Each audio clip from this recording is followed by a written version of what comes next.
people like you, people like me, people like a bunch of other people on this podcast will get terribly bored.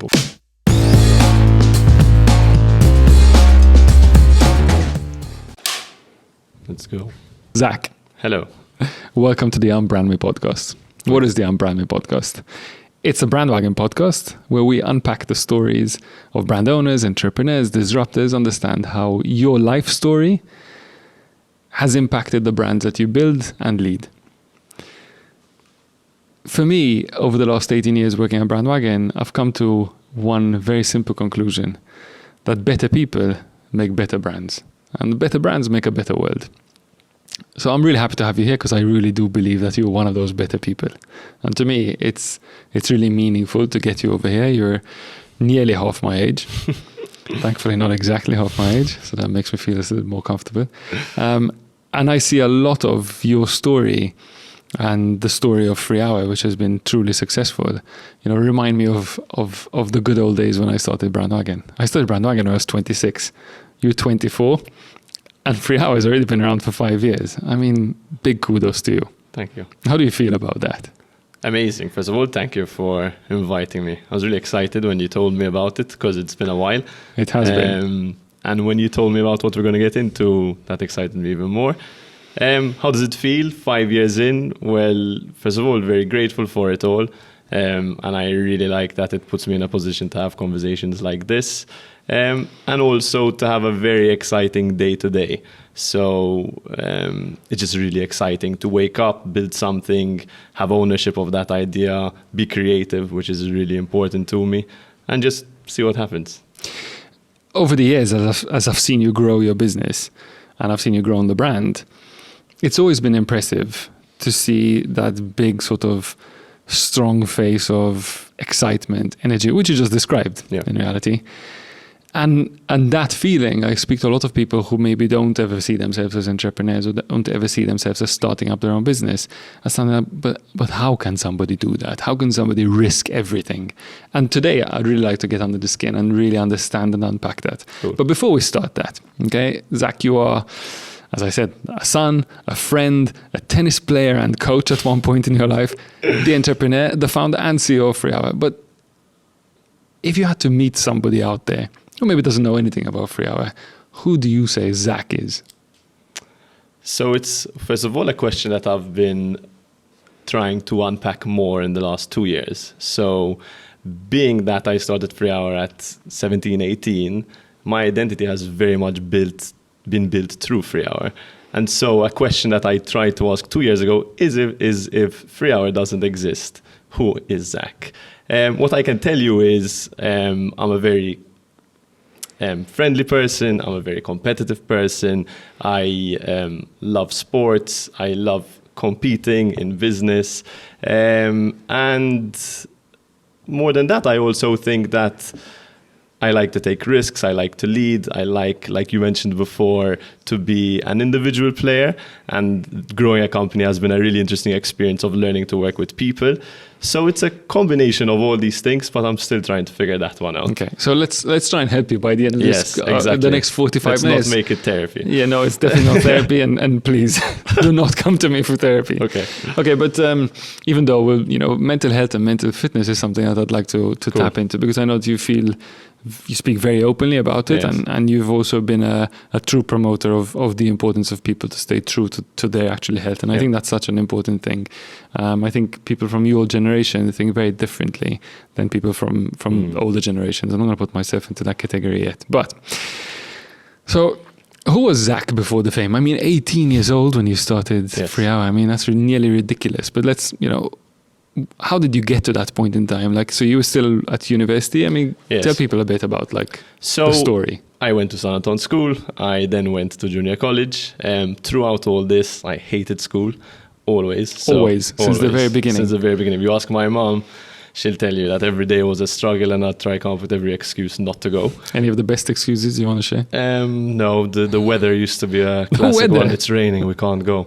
Okay. So that was a big part of my character. I also felt I always loved to create things. So from a very young age, I believe 13, I used to make these So I got a MacBook as a present when I was 12, Nice. which opened up everything. It was the start of everything. And like my grandparents didn't have Wi-Fi, so I just used to stay playing around with the apps that it has kind of locally. One of that was Xcode, which is the development app, and one of them was iBooks Author, which was the software used to publish books on the iTunes store. And I used to create these tutorials on how to use iOS 15, iOS at the time probably like 7, 8, 9, and how to download this on your Mac. And I used to publish these on the iTunes store, and through that I had gotten 40,000 downloads. That was my first experience of making something, putting it out in the world, and receiving feedback for it. How old were you when this was happening? 12, 13, 14. I'd also made an app for San Antonio School, pitched it to the board when I was 15, 14.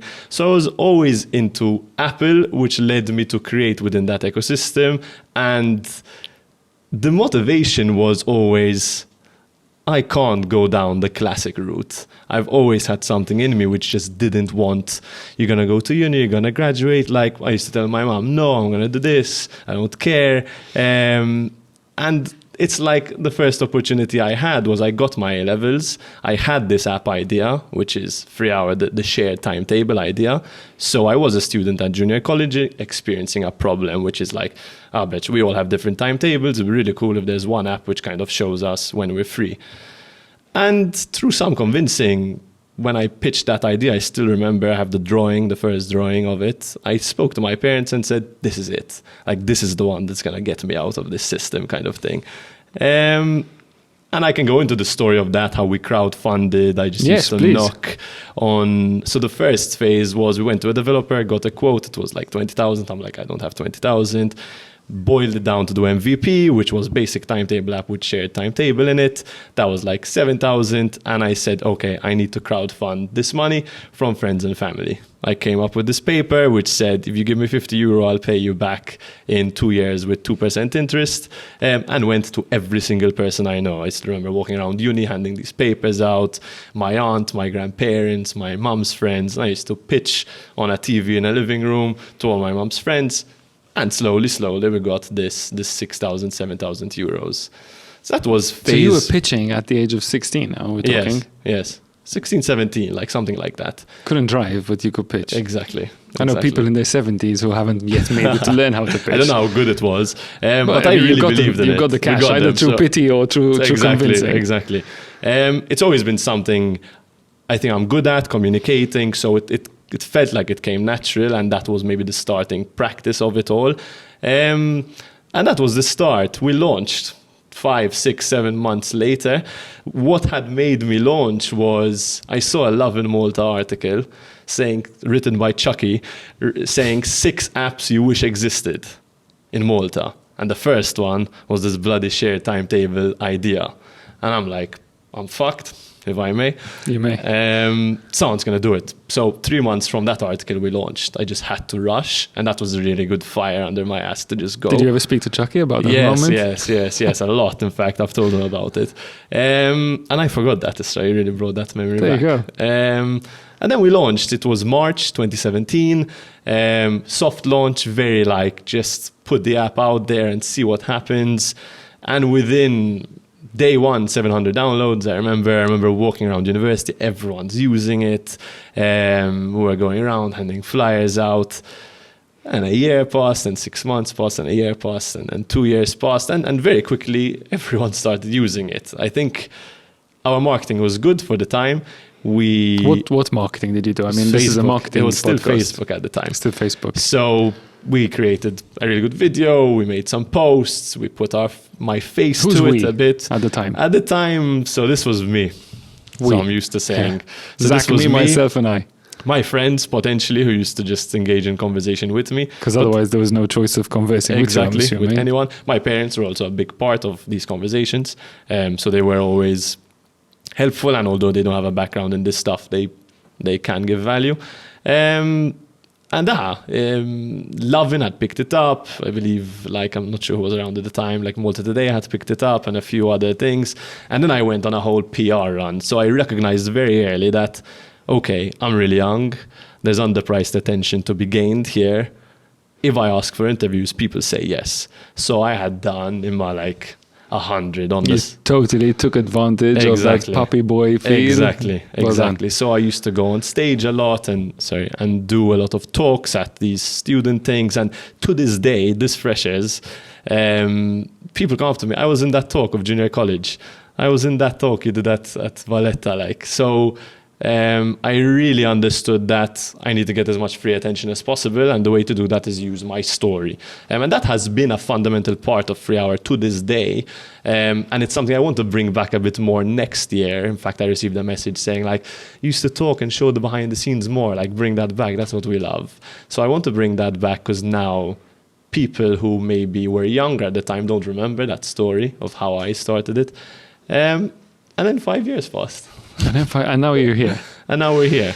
So, I mean, that's an interesting part, because obviously you mentioned before detaching yourself from who is FreeHour and who is Zak Ciappara. And you just said yourself that you kind of detached yourself as well from appearing on so many videos. So kind of the poster boy of FreeHour has stopped being you to a certain extent, and there are many more recognizable faces. Yes. Some of them who get asked out on dates halfway through.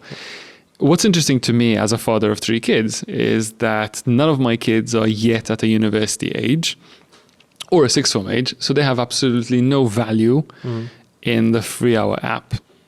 I have actually never seen the FreeHour app. I've told you this, and I'm just saying it out loud so it's clear that, I'm not trying to be somebody else.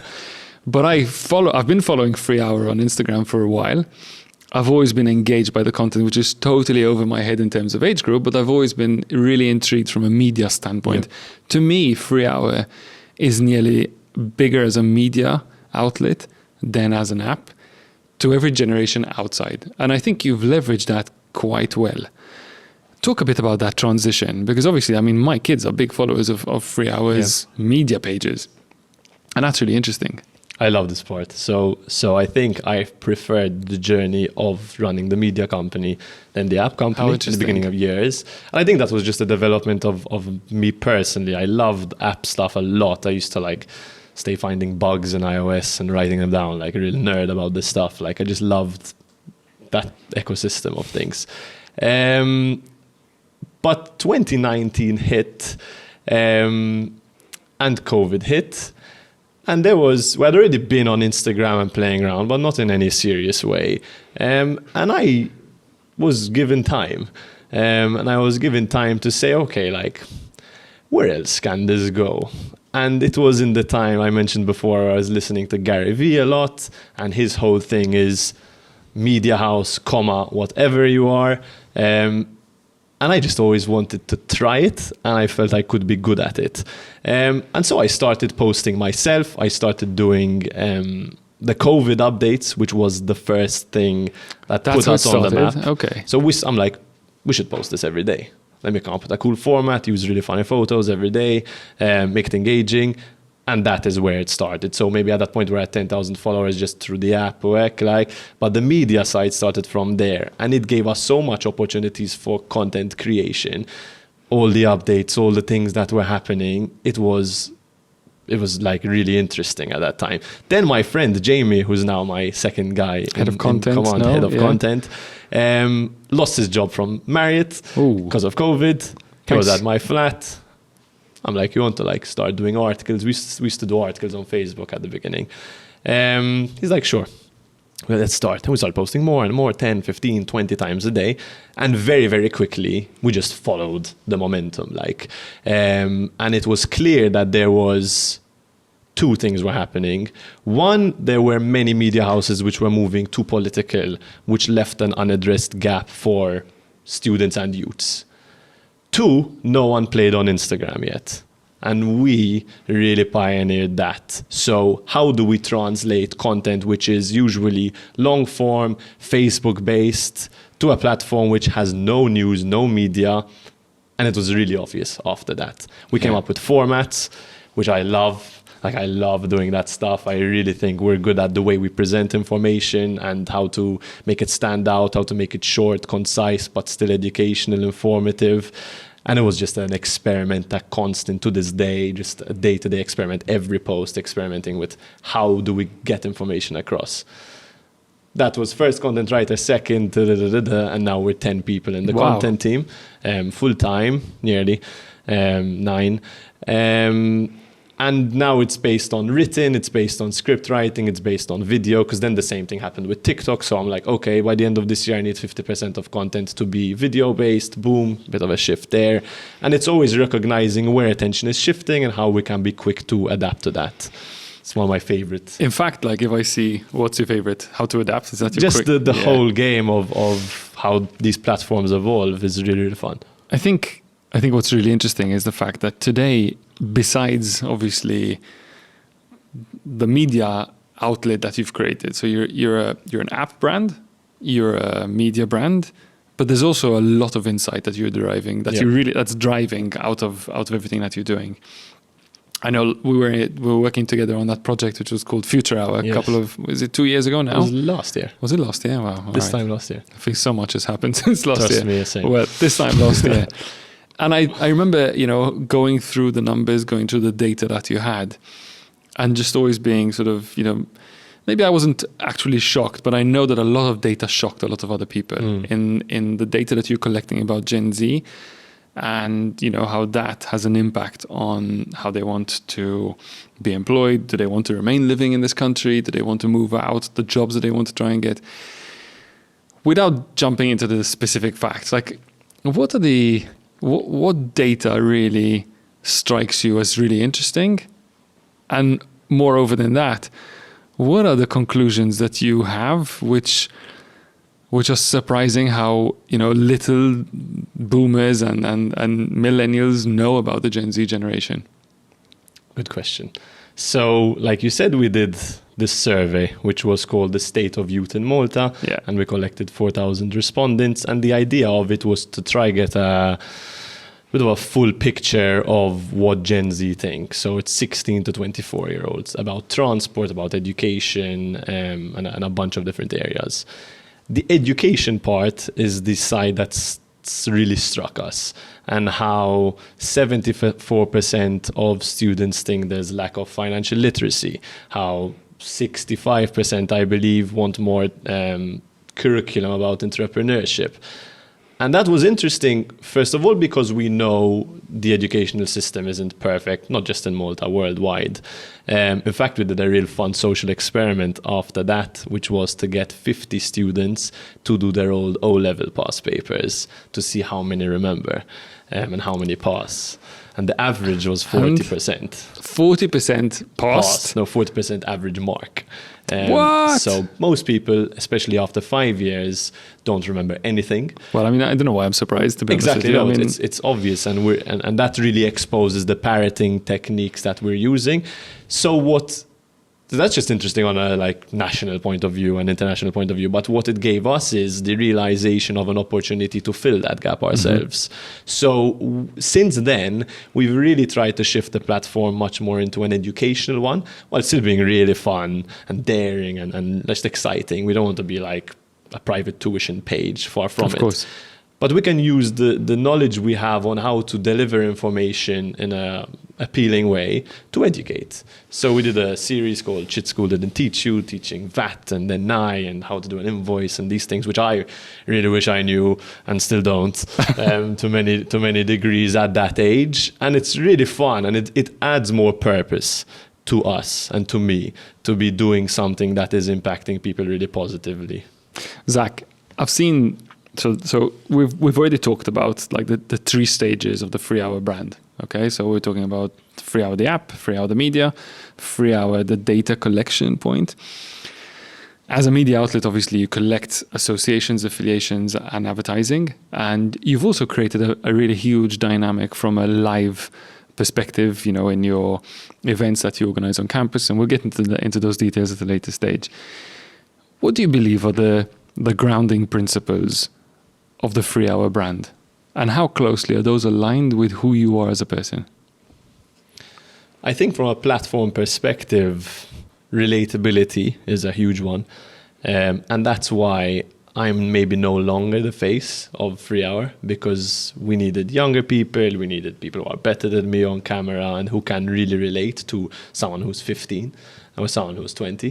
And that's why we have multiple faces, and we try hit different demographics by doing that. And one which I really, really reflects who I am is being in the trenches.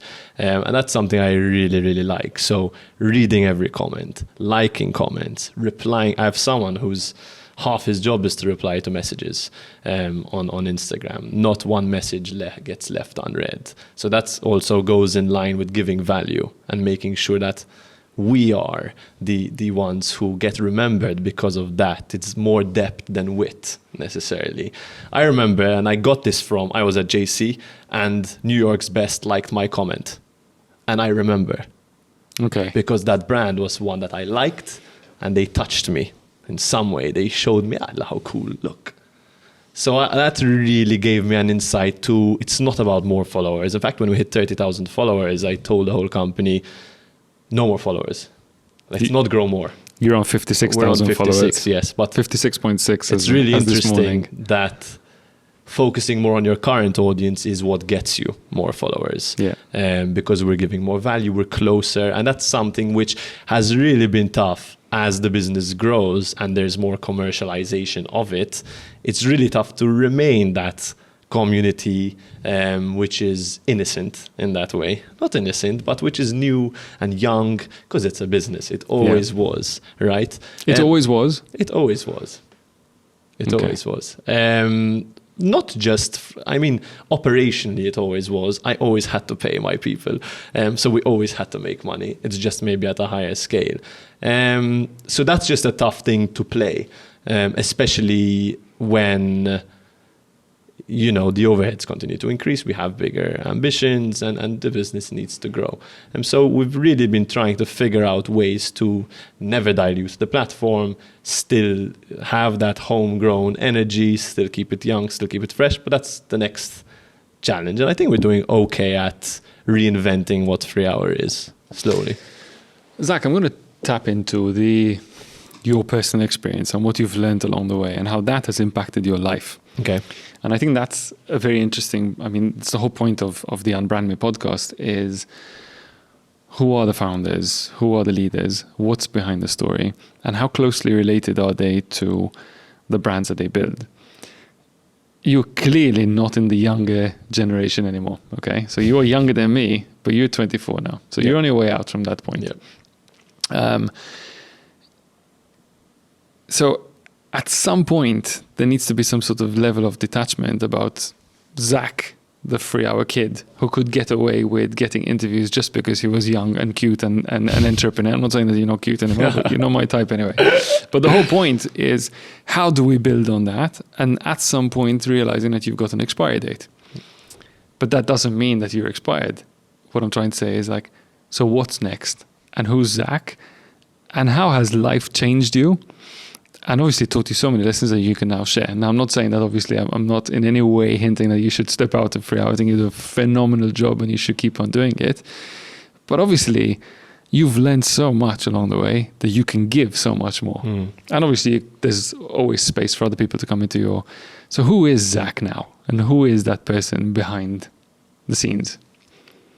So like I was mentioning before, the last 2 years have been a big exercise of getting FreeHour to a point where innovation is not stifled by me not being there, and operations are not stifled by me not being there. It's not 100% there, and potentially, I wouldn't say never will, but there's always, the founders element is always quite important. So I like to chime in when it's something that I enjoy. And where that's left me, and one of the biggest lessons I've had is on a bit more on a personal, deeper note, is asking the question, why did I start FreeHour really? Apart from the school side, what was I chasing? What feeling was I trying to get? And that led me, especially in this time last year, when there was the whole money drop situation and there was so much attention. For those of our listeners who have no idea what that is, and I promised I was going to bring it up, but you just did. No, so fine. Now you're going to have to explain what exactly happened. So yeah, we decided to have a balloon in the middle of university campus and fill it with €5 notes and pop it. All in the way to create something fun, which never happened on campus. I had seen this on a TikTok. I'm like, we should do that. There's 150 giveaways going on at that time. We're giving away a car. This obviously gets more attention just because it's more interesting and more new. And at that time, I was already going through this of trying to figure out, who am I? What's this? Why do I do this? Like, what am I trying to do here? And I really crashed and I crumbled after that. I remember crying in the car. So what was the media reaction when you did this? The media reaction was, screw FreeHour and screw this guy. And I went on camera to take responsibility for it. I was very emotional, very reactional, so it really wasn't the best reply. Your best performance, exactly. Maybe. So it was heartbreaking because I know we do everything for students, and it just gets painted like we're the ones who are robbing them of something, or looking down on them. Students loved it, by the way. I was going to say that because I don't think that the reactions weren't from the students. They were people who misunderstand what you're doing. Exactly. Who misunderstood the whole media outlet and the entertainment side. That's it. The frustration was on the misunderstanding of where it came from. It didn't come from a place of degrading anyone. It came out of fun, like, let's have fun. And I understand where the other comments come in, and it could have been done better.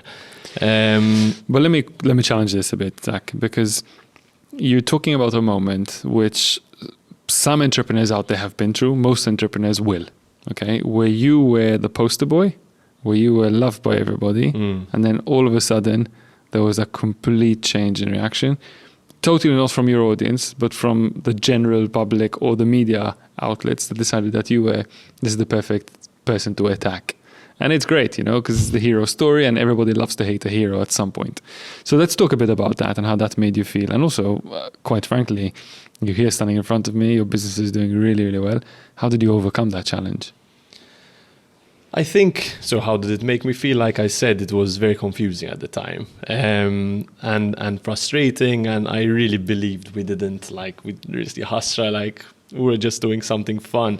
But what it did and what it taught me is we are now big enough to have a big responsibility, and we can't play the same game we used to when we were younger.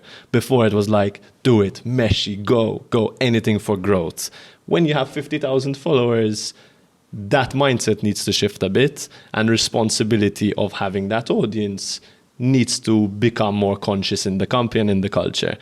And like I was saying before, now the team really has shifted its mindset to become more conscious, to become more educational, and to really be more careful with the risks or decisions that we're taking, which has been a really fun, interesting next phase of FreeHour. We're no longer the kids who just, it's more mature, it's far more mature, and the conversations we're having are far more serious. Okay, I want to challenge that for a bit, because obviously that's my role today, and it's been my role, working with brands and founders. It's always important for me to really dive deep into what makes a brand tick. Do you believe that you were attacked because now FreeHour is more popular, and also because FreeHour is not being run by a bunch of kids anymore, and because you're way in your, well, at least you're starting adulting phase? Yeah. Okay. So is it about that? Do you think you would have still been picked on if you were still 16 doing this? Probably we would have, but I don't know. I think what happened was the media reaction towards what happened, not because of where we are. Okay. But naturally, as we are more successful, I feel there's more of an angle of like, they're the ones to point at. They're always getting attention. Let's kind of try pull them down. So I don't know if the time would have changed that. But still, I think it came at the right time for us as the platform was maturing. That being said, and this is something which one of my mentors really told me, we're still FreeHour, and we're still going to do fun stuff. Yeah. And we're still going to remain on that pulse. And something which happened when that happened is I retracted a bit. Mm-hmm. And I was being too risk averse and being like, no, don't do that, ash careful, which is fair. And you have to make some measures, and also a natural reaction, like bodily wise, to be a bit more fearful of it. But slowly, we're picking that up. We just had an amazing freshers now, and we did loads of fun stuff, without pushing it too much. Yeah. And that's really, really been an interesting part of it. So what got you out of the hole that you had basically got into? I mean, you talked about crying in the car and feeling the pain and being attacked. And I think everything passes, which is one of the main things. I feel it was, like I said, a snap into, okay, we're in this position of attention, of responsibility. You need to step it up. You need to be more conscious. You need to be less impulsive. And that has been a nice personal journey. To take it back a bit, though, to your previous question, what was really interesting for me personally is to find out that question of who Zach is, regardless of how much success or attention, which I got a lot of in the first 5 years of my childhood or whatever, teenagerhood, that doesn't solve anything. And that's a huge topic to like unpack. I've never spoken about it too publicly, but it's that idea that to my 13-year-old self, around 2 years ago, we made it. I did it all. I had my whole Gen Z demographic loving the brand I built. Like, what else do you want? And this is it's called like something like Olympic something, where you win the gold medal and then it's like, now what's next? I feel the same way the next day. So that happened, and that really started to make me look more inwards for validation, for self-love, for all these types of things, which I was only getting or chasing from the external world. And it's always very tempting to get it there and for your ego to take that and drive with it. And I notice it in freshers are much more, let's fucking go type energy than down here. But I've spent a lot of time and I've gone to therapy, and it's the main thing I've addressed there to kind of understand what I was chasing, what I potentially am still chasing, why, and how to give that to myself if FreeHour doesn't exist tomorrow. Mm-hmm. How can I be comfortable with that to some extent? I think number one, thanks for sharing that, because I think that's like really deep and really strong. And I'm sure that it gives a lot of strength and hope to a number of people out there who have passed through this before. I'm not going to lie to you. I've been through that stage myself in my own life. And I've always enjoyed the thrill of chasing the next big objective. The minute I feel I've landed on that objective, and now what? There's something with that now what, where you're like, okay, and so what's next? And my way of getting out of this was always to look at, what's important to me and what's important to the people that I serve. And I've also, I think, come to terms with this very early on in my life. You still haven't got to my early on in my life, okay? So you're still much younger than that. But in serving others, in sharing with others, everything I've learned, I get so much more. And interestingly, we were having a discussion about something very, very similar in the podcast previous to this. It's about when we give ourselves and when we give so much, we get so much more than we expect. And I think serving the community, serving your audiences, which is exactly what you do, okay? Because FreeHour has really carved out an amazing and interesting space, and has created a space, in the market, which it fills beautifully. So I think sharing what you've learned and continue to add value, which are basically your principles, I think is really, really key. I think the fundamental point is that we are not the brands that we build, and at some point they're just like our children, which we need to let them go. I've been working on, thinking what's next with Brandwagon, probably for the last 10 years, because I definitely don't want to be in the position, where I still think, I'm the only one that can take decisions. And I've managed to surround myself with an amazing bunch of people who are exactly what I'm not. And I even tell the people around me, my business partners, but also employees, to really get in there and look for my blind spots. And I think having people who know your blind spots and know how to catch you out and probably smack you on the head when you're overcoming those points, I think is really, really key. So I think that kind of is my area. But I think interesting to what you've become, to what you've built out there, I believe that FreeHour has so much ahead of it, and not necessarily just in the space. Yeah. Because I think if you look at what you've done, you can continue to grow with your current audience, but you can also continue to build on on the base. So I think to me, I'd be really keen to know what inspires you today. What is the stuff that gets you out of bed? So first of all, what you said is really interesting of having that team to catch your blind spots. And that has been really like humbling at times and really valuable. So that's been just extremely important for us to continue go where we go. And I really like what you said again about the giving value side, which is something I really like to do, but haven't done at all as Zach. So this is step one of potentially what I'd like to do more of. In fact, we're starting a podcast called Growing Pains, which talks about the pains of growing up in Malta. And I really want to try find ways to share this experience and to give me something different as well, to set up, to innovate within, to just find what's my angle in this. So right now I'm right in between. FreeHour still really excites me, and I love the business and operational side a lot. And it's been a year of building the company, not the brand, which is much more complicated than Absolutely it seems on the outside. And so it's, the systems used, the culture, and how we're going to use AI and so that's just really fun day to day. And the HR side is also something I really like to tap into a bit. It's a responsibility. You make mistakes. You have to learn. You have to be very empathetic and understand people. So that's really helped me on a personal side to have 20 people that I'm responsible for, which I really do feel sometimes, and have learned to give that its own space as well. Improving these soft skills to be able to speak maybe like I'm speaking today, and potentially share that with other people.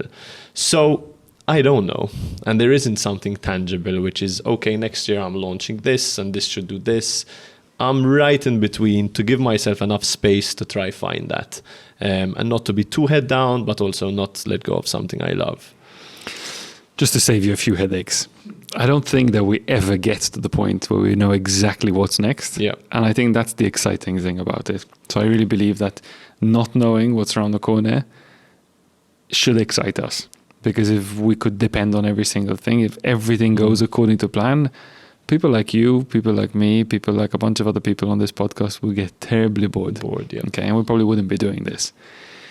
I think coming back to nurturing your culture, you can nurture it, you can water it, you can do what you want with it, but you have to let it take its own course. And at some point it will outgrow you, and that's a good thing. Yep. And I think something that I've learned from my experience, I think in the giving parts of my life, I think is when you try and put yourself in a position where you know nothing about what you're doing, it's extremely scary. It's extremely humbling, but you feel really alive. Yes. Because I in some ways I miss that, I miss that early stage where you have no idea. I used to say, like, even when I have like 10 people, guys, this is my first time as CEO, no idea what we're doing here. Just bear with me, be on my team, we're a team. Let's figure it out together, And I think taking that approach was good rather than pretending to know what you're doing. But it's very, like you said, humbling and very like grassroots of where it all starts. So I'm excited to see what opportunities present themselves. And that's why I'm trying to keep myself open to it and not just be like, FreeHour forever type thing. Yeah, of course. I mean, if you do just FreeHour forever, it's going to be really boring, both for you and probably for your people and for your audience. For sure. But I'd like to know, because we tried to get away from the FreeHour discussion, but we keep getting back to it. Who the hell is Zach without FreeHour? Okay, what do you do when you're down in the dumps? What do you want to do? What do you want to spend your money on? Where do you want to go traveling to? With who or on your own? So I have a very good friend group. I'm going to have to like reference FreeHour again. Who? I'm sorry, we'll get there. Who helped me start FreeHour. That's beautiful. But and that was a whole extremely cool, startup movie type situation, like just friends coming together to build something. and I miss that, but whatever. But I have an extremely close friend group, and I'm really lucky to not be isolated due to my job. As CEO, it can be lonely, but with the team, it's not. We're all our age. It's easy to feel connection there. And with friends, I have a girlfriend who I spend a lot of time with. And something which I haven't done enough is traveling. That's a really classic, boring answer. Well, I really want to travel more. Cool. Next destination. Exactly. What's your next destination? I want to do a month in like Thailand. I did Indonesia last year. Yeah, I saw that. Incredible. And even like I like working while I'm there. Just really fun to like kind of live there. And I missed that Erasmus 6 months somewhere because of FreeHour. And I don't want to build resentment there. So I'd like to do that soon. But now you can do it with a bit of more cash. And now I can do it maybe with a bit of more cash, and also with a less stress of everything will crumble. So those are things. I've been playing tennis again. Yay! Finally. So I took a 4 or 5 year break, and now I started practicing again. I entered a few tournaments, lost like a month ago, won my first match, lost my second, remembered how like what it feels like. I fucking hate this. Like I hate losing too. Like when you know you're better and you know that you have it in you, but because you haven't practiced enough. When you know you were better. When you know you were better, exactly. Sorry. Don't worry, I'll keep reminding you. I'll try and keep you humble myself. You're welcome. But that I love, and it gives me another space to put my competitiveness in. That is not work. What else is there? I mean, do you have time for anything else? Exactly, not much. But then again, like I really make sure in the weekends I don't touch FreeHour anymore. So I completely detach from it. I love going out and just taking it a bit more peaceful in the last few months as well. Just a lot of walks and a lot of, more mindfulness stuff, podcasts, Are you sure you're only 24? I am. Okay, it's starting to sound like me in my 50s, but cool. No, but Malta has, I feel that limitation more. Like, what the fuck else do you do? Really, is my question. Maybe you can help. You can join me for a trail run one of these days. Exactly, you've told me before. I don't know. You've avoided it. Not again. too keen yet. Like I'm just not convinced. So I like to learn. I like to learn via content and just explore what there is there. Always in the back of my mind of what's next? Like, how do I use, like, I love this podcast. Like, imagine I just do one, or like, Okay, where do you get your inspiration to do the next thing? Because I think this is really, really key. You clearly got your first inspiration from just this, 12-year-old got a Mac and off we went, tried to break stuff, tried to fix stuff, tried to find the bugs that other people, tried to be the winner and show everybody else to be the loser. I think there's clearly a pattern here, sure. Okay? So where are you getting, you mentioned Gary Vee before. Where are you getting your inspiration now? So right now I'm watching this podcast called Colin and Samir, which is a creator-based podcast. And I think I've always, when you ask me who I am, creative doesn't come first. I think in some ways I'm more business-minded than creative, but it's not true. And I think it comes in phases, right? I've worked with creatives all my life. You're definitely a creative. Okay, nice. Good to see so it. I'm going to put you in that box. Cool. But that's a part which I'm really interested in right now. And so they talk about different creators and how they made it and how they run their channel and how they run their media side. And that's just been the recent one. Then there's the Diary of a CEO. Before I came here, I was watching the Airbnb founder one. It's really, really good. That's a great one. So I like to hear these stories, and it is where I've gotten the articulation of such topics, I feel, along with having more of these conversations with friends and therapy and stuff like this. So I feel I'm trying, when I don't have anything next, just to equip myself with as much knowledge as possible. I don't read enough. I've always struggled with it. Might be dyslexic, not sure. But like there's a like a resistance there. Like I'm not as patient as I would want in these areas. So yeah, it's a bit of all that. Like, Well, I mean, the whole point. Any, Let's not turn this around now, okay? Okay, sorry. Way too far to unpack that box Not right bad. now. I wanted to ask you more questions.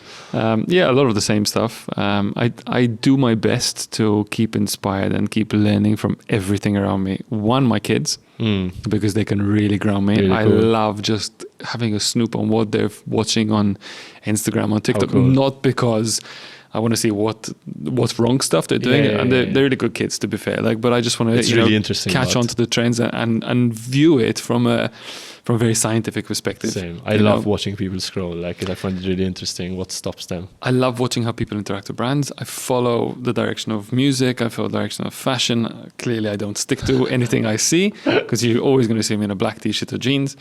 Mr. Steve Jobs. Yeah, I don't know about that. I was actually pissed off with Steve Bartlett when he started wearing black, black t-shirts. I mean, dude, I've been there before. But anyway, a young guy like you doing all this cool stuff. And I do my best to sort of listen to audiobooks. I don't have time to read, and the minute I start reading, I fall asleep. I used to be a big bookworm before. I'd read a book a week. So I love learning and I love reading, but I just don't have the energy or the patience to pick up a book. I'll just fall asleep straight away. The thing is, since I sold my car and I just motorbike around nowadays, that's a fun thing. It's a great fun thing.